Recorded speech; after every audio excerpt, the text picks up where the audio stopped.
Bom dia para quem é de bom dia, boa tarde para quem é de boa tarde, boa noite para quem é de boa noite. Eu sou Leonardo Soares e hoje eu vou vir aqui apresentar um pouquinho de conteúdo, um pouquinho de conversa a respeito de temas que são de grande importância para esse que é o nosso terceiro fórum temático de tecnologia da informação e tecnologia educacional do Brasil Marista. E hoje nós temos um convidado aqui muito especial, Cledson Souza, que trabalha na área de TE da província Marista Brasil Centro-Norte e que vai conversar com a gente um pouquinho sobre os desafios, as dificuldades, as questões técnicas, mas também as questões de caráter humano que envolvem essa temática que é tão importante para a gente, que é a temática da tecnologia no nosso cotidiano educacional. Nós sabemos que a tecnologia já está na nossa vida pessoal, no nosso cotidiano diário, no nosso trabalho, mas é claro que existe toda uma série de expectativas de como a tecnologia, e mais do que isso, o mundo virtual, a virtualidade, essa cultura digital, também vai trazer resultados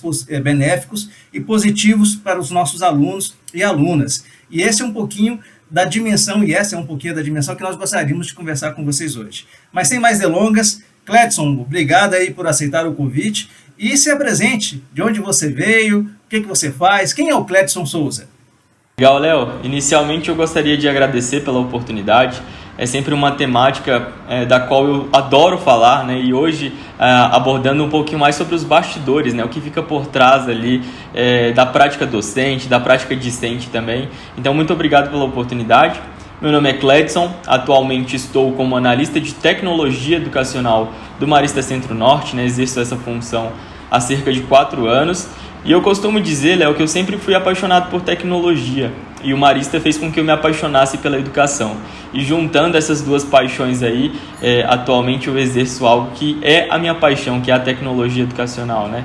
Então eu vim de uma formação completamente diferente, sou engenheiro civil de formação, mas posteriormente fui migrando aí para a área pedagógica, para a área de tecnologia. Vou concluir o curso de bacharel em tecnologia da informação no final do ano e tenho algumas especializações em tecnologia educacional. Dentre elas, eu acho que cabe salientar aí o Microsoft Trainer, né, que hoje acompanha a minha profissão e tem me auxiliado demais no trabalho com formação dos docentes. Bem legal, Cledson. Parabéns aí pela sua caminhada e pelas suas conquistas nessa área que é uma área tão importante. Agora, Cledson, nós falamos muito sobre esse termo, né, tecnologia educacional, e dentro ali dos bastidores nós até abreviamos esse termo, né, nós falamos de TE, nós temos a TI, nós temos a TE, tecnologia educacional, mas o que vem a ser de fato essa tecnologia educacional? Como é que nós podemos entender isso fora desse contexto para quem é leigo ou para quem não acompanha um pouco a construção desse conceito? TE, o que é TE? Léo, isso é muito interessante porque é uma terminologia muito nova, né? Eu costumo brincar que às vezes as pessoas perguntam para o meu pai, para minha mãe, qual que é a minha função aqui no Marista, e eles costumam dizer que eu trabalho com computadores, porque é algo muito novo de fato, né? Mas eu acho que cabe salientar que as tecnologias, elas de fato elas surgem, elas ascendem para atender uma necessidade social, né? Então, quando a gente trata de tecnologia com um viés pedagógico, essa tecnologia educacional, a gente aborda aquele conjunto de tecnologias da informação e comunicação, né, as famosas TICs, que são utilizadas, né, aí no caso para apoiar os processos de ensino e aprendizagem.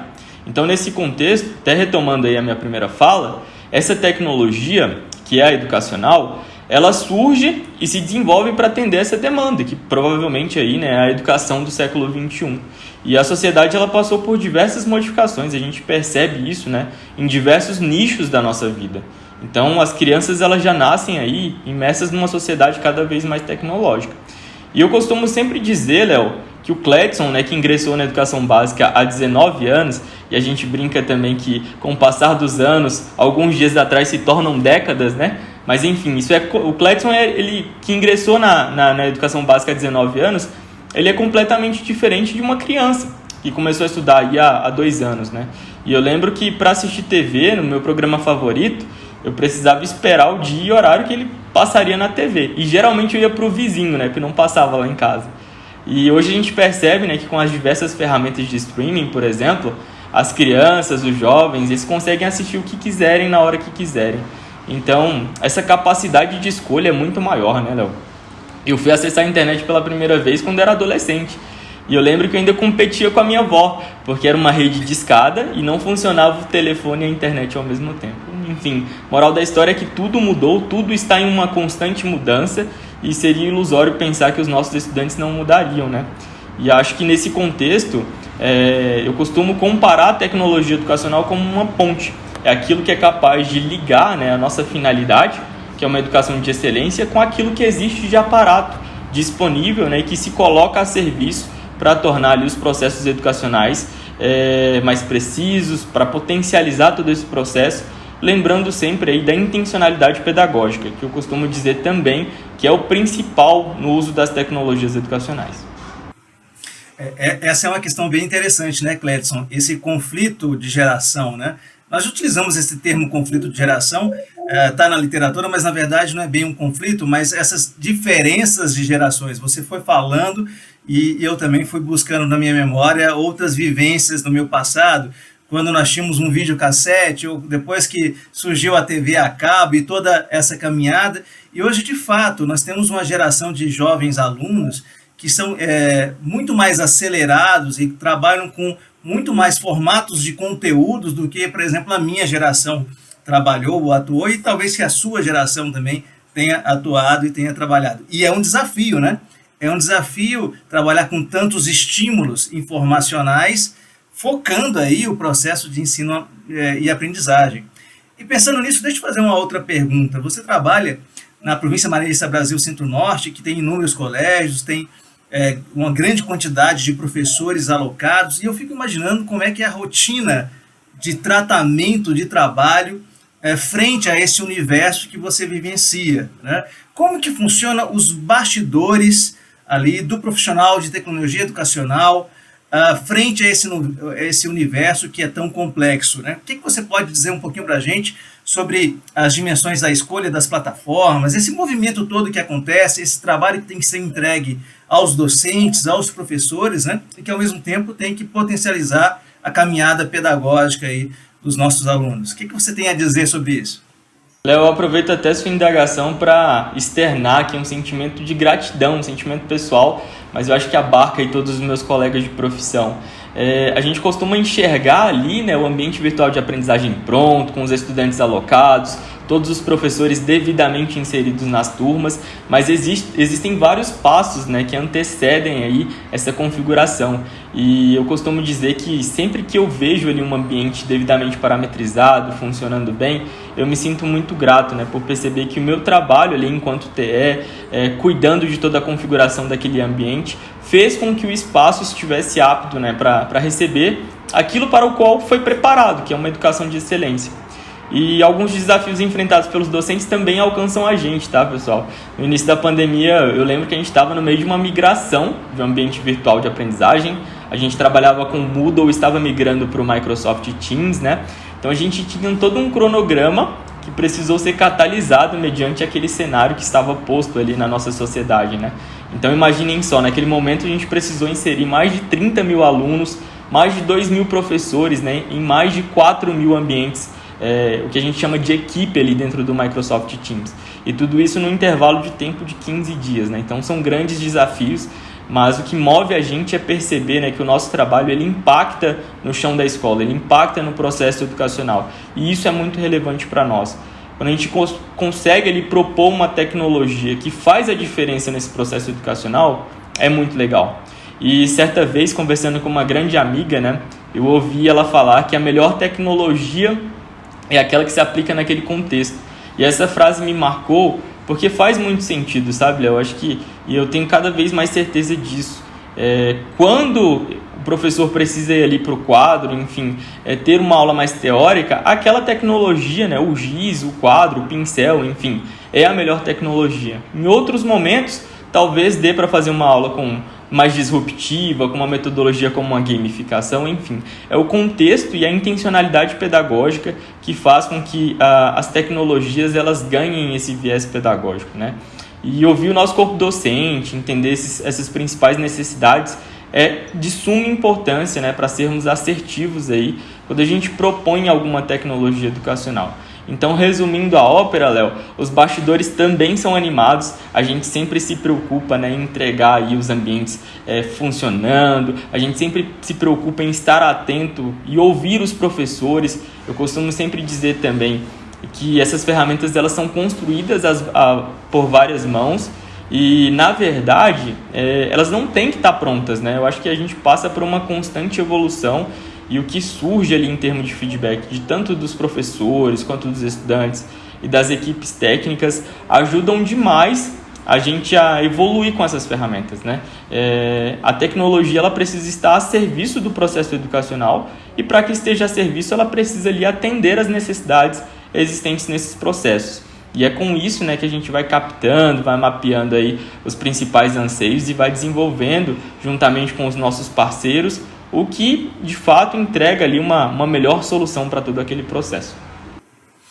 E eu fico imaginando como seria essa relação, né, Cledson, entre a parte um pouco mais técnica, mas também com a visão educacional, pedagógica que você atua, e também a junção e a caminhada conjunta com a parte um pouco mais pedagógica e não tão orientada à dimensão técnica da tecnologia. Tem que ser uma sinergia muito refinado, né? Tem que ser dois atores ali entregando soluções de uma forma muito harmonizada, imagino eu. E eu imagino também que essa situação da pandemia, dessa crise pandêmica, e deixando bem claro, né, é uma tragédia que dezenas, milhares de pessoas estão vivenciando isso.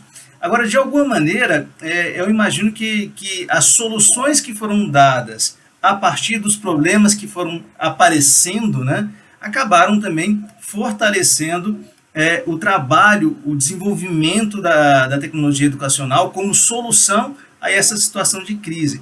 E eu fico imaginando como é que foi a relação dos professores com isso, né? Como que os docentes se vinculam ou têm resistência aos processos de tecnologia educacional? Como é que é a relação que a sua área de atuação profissional, dentro ali das escolas que você acompanha, possui com os professores, com os docentes, com os demais atores educacionais?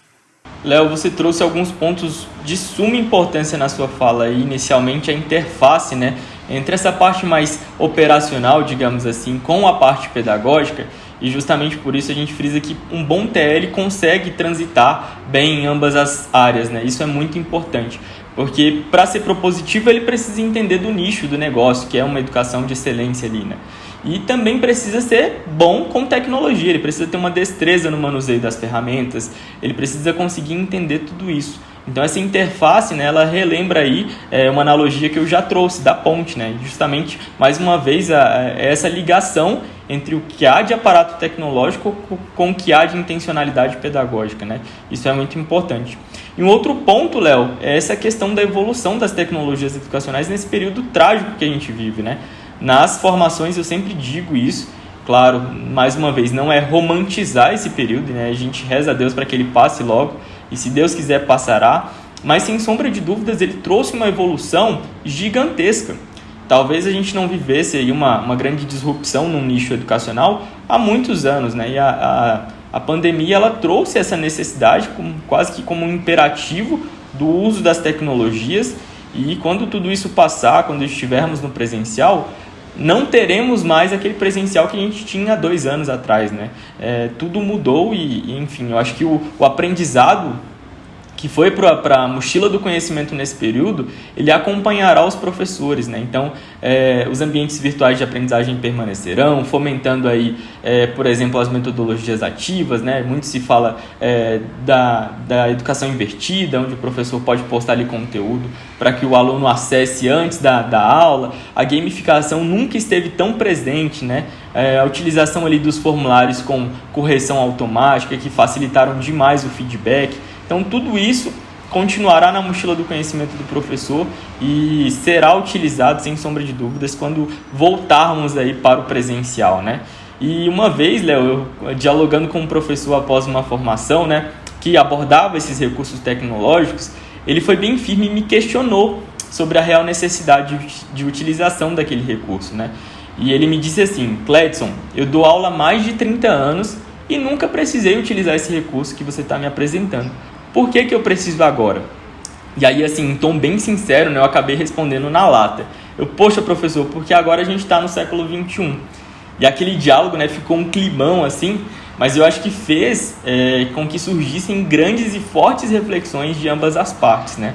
O professor em questão, ele tinha excelentes resultados, eu já conhecia ele, os estudantes eram completamente encantados por ele. E como é que eu ia dizer que ele precisava usar a tecnologia para ser um bom professor, se ele já era, né? Então ficou essa reflexão forte aí martelando na minha cabeça. E em contrapartida, né, o desdobrar dessa conversa fez com que ele refletisse também. E ele até confessou para mim, ele falou assim: Cledson, as transparências que provavelmente você nem conhece, né, que eram as impressões assim naquele papel diferente e tal, que eu utilizava, foram convertidas no PowerPoint. Basicamente eu fiz um Ctrl+C, Ctrl+V. Então será que não está na hora também, né, de ampliar esses meus horizontes? E eu relembro esse contexto porque o novo, ele traz consigo inseguranças, traz incertezas. E em um contexto geral eu digo que assim, os professores, né, os nossos docentes, eles se mostram muito abertos por acreditarem que essas metodologias elas têm um grande potencial de engajamento dos estudantes e consequentemente poderiam ali otimizar esses processos de ensino e aprendizagem. Mas num contexto de sobrecarga também, eu acredito que muitas vezes optar por aquilo que eu já venho fazendo e que funciona é o melhor caminho, né? Eu acho que é algo que deixa ali o professor mais seguro. Então a gente vive aí uma dualidade nesse sentido. Mas até retomando esse diálogo mencionado, Léo, eu lembro que, enfim, digo com tranquilidade que a conversa que eu tive com aquele professor foi um divisor de águas para mim enquanto profissional de tecnologia da educação. Eu tenho estado, né, e tenho procurado estar cada vez mais próximo dos nossos docentes e estudantes. Então eu preciso entender quais são os anseios presentes naquela relação para ser propositivo, para ser assertivo, com todas as ferramentas sugeridas, né? E esse professor, ele virou um grande amigo, a gente vive trocando figurinha, né? Eu aprendo demais com ele e consigo contribuir também. E ele tem sido um grande case de sucesso no uso das ferramentas institucionais, nas ferramentas tecnológicas com um propósito pedagógico, né? Que é o mais bonito, sabe? A tecnologia pela tecnologia, ela não faz muito sentido, mas quando ela ganha uma intencionalidade, aí fica bonito. E assim, Léo, nas formações é muito legal também quando a gente propõe uma ferramenta pensando numa coisa, mas o professor que vive aquele chão de escola já começa a pensar em outras soluções, em outras aplicações.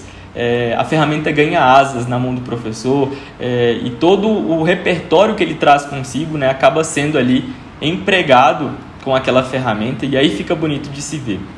E com relação aos estudantes, eu poderia dizer que assim, às vezes a gente pensa que por tratar com nativos digitais, eles dominam, né, tudo aquilo. E isso é uma falsa sensação, tá, pessoal? Porque apesar de fato terem uma fluidez maior com o uso das tecnologias, eles costumam, os nossos adolescentes, as nossas crianças, veem nas tecnologias algo pro lúdico.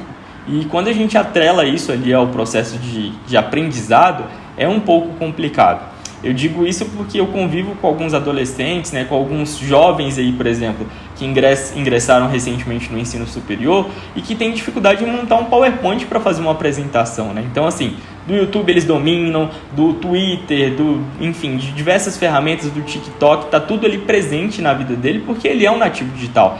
Ele já nasceu numa sociedade completamente imersa na tecnologia.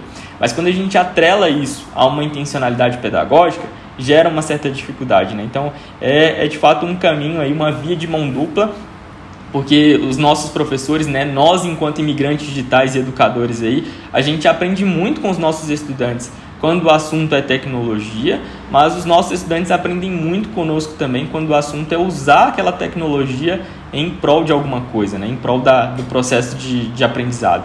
Isso é muito legal. E finalizando aqui a resposta da sua indagação com um exemplo, foi muito legal também uma das nossas formações, onde a gente estava propondo ali o uso do Minecraft, e uma professora me disse assim: Cledson, eu fui tentar construir ali uma muralha da China, né? Era uma professora de educação patrimonial, e ela disse que queria propor uma aula gamificada, uma aula diferente para os estudantes, onde ela construiria ali uma muralha da China no mundo do Minecraft e faria uma apresentação, teria uma atividade posterior com os estudantes.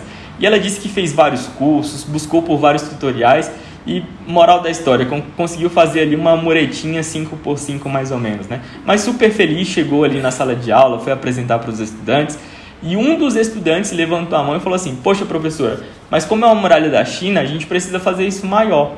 E aí, assim, foi muito legal porque ele era um influencer, era um youtuber que tratava de Minecraft, enfim, tinham vários seguidores ali, mas ele nunca tinha visto na ferramenta um potencial pedagógico. Ou seja, a professora ganhou um tutor ali, porque o aluno passou a estar com ela, a ajudar ali nos processos, e o estudante ganhou um significado para aquela ferramenta que antes era somente o lúdico, né? Então olha que interessante, ele passou a auxiliar os colegas internalizando todo o conteúdo que era proposto naquele componente curricular. Então uma via muito interessante onde a gente aprende, onde a gente ensina, e justamente por isso o mundo da tecnologia ele é tão disruptivo, ele é tão criativo, né, e tão inovador. E eu acho que isso é o bonito da coisa, quando a gente começa a entender que não necessariamente também eu preciso dominar tudo, mas que eu preciso ser curioso, que eu preciso buscar, que eu preciso cada vez mais pesquisar e estar, né, ali de peito aberto para o novo. Isso é muito legal. Clédson, eu só tenho a agradecer pela sua participação nesse momento, pelo trabalho que você está fazendo e desejar, claro, todo sucesso nessa caminhada que os maristas ali da Centro-Norte estão realizando e que você está contribuindo de várias formas muito significativas junto aos professores e junto aos nossos alunos. Então, muito obrigado pela participação. Espero que a gente possa fazer outras pílulas como essas, né? Outras pílulas, outras conversas rápidas a respeito de temas que são de relevância ali para a área de tecnologia educacional. E eu convido a todos vocês que estão aí nos assistindo a acompanhar os processos, os conteúdos, as palestras, os momentos do nosso terceiro Fórum de TI e TE, que está acontecendo agora ao longo do mês de agosto, mas que vai prosseguir até o final do ano com ações em todos os meses, com conteúdo disponibilizado em vários momentos, tá ok? Um grande abraço para vocês, espero que tenham gostado. Sugestões e críticas sempre são bem-vindas e a gente se vê no próximo vídeo. Um grande abraço!